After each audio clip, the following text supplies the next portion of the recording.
I've come up with this trivial little theory that says the less seriously a game takes itself, the more easily I'm impressed by it.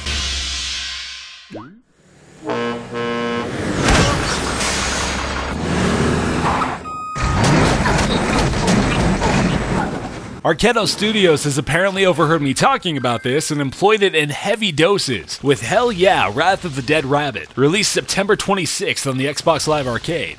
The game is hilarious, often in a demented sort of way, but can the bright colors and fourth wall humor keep it afloat?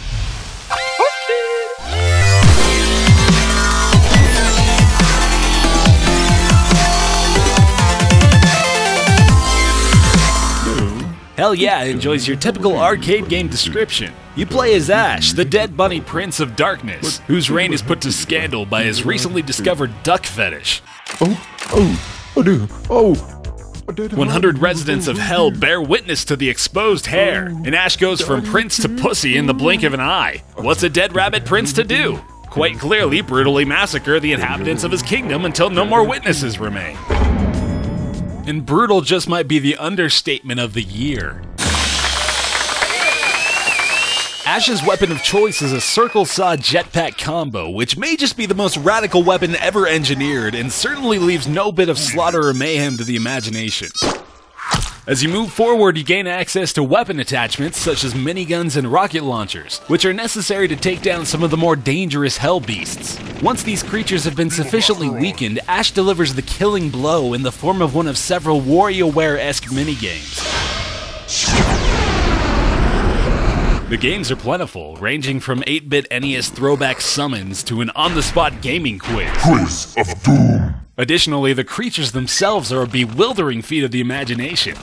The team at Arkedo spared no expense in creating a plethora of brilliant constructs in the path of Ash's mutilation rampage. The levels themselves are just as gorgeous, albeit sometimes a bit too colorful, as there were points at which it was nearly impossible to discern enemies from elements of the background. Contrary to how easily it could happen, the over-the-top annihilation of Ash's enemies never truly loses its luster. While a few repeats of the finishing moves do show up, as the enemies get tougher to take down, I was still left with a morbid feeling of satisfaction every time. Unfortunately, that becomes a moot point when the overall control scheme is brought into the discussion. Players use the left analog stick to control Ash's movement, the right analog stick to aim the weapon, the right trigger to fire, and the A button to jump.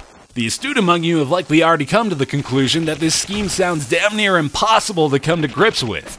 And you're right, it is. While the difficulty level of the game itself is satisfying, it is nothing but frustrating to move during combat. I personally ended up employing a kind of claw grip to the controller, using my right index finger for the A button and my middle finger to fire weapons with the right trigger. It only slightly improved the situation, but the idea that I should even need to do this is baffling, especially considering that swapping the duties of the left bumper with those of the A button would have completely eliminated the issue. Chalk that one up to glaring oversight. Hell Yeah, Wrath of the Dead Rabbit is crazy, outlandish fun, and at points is just downright friggin' weird. The unlockables add a bit more fun to the style of things, and there's enough variety packed in to keep players rolling on through the 4 to 6 hour experience. A few minor hiccups can be overlooked, but the control scheme is just too awkward to allow for a saving grace. But then again, what do I know?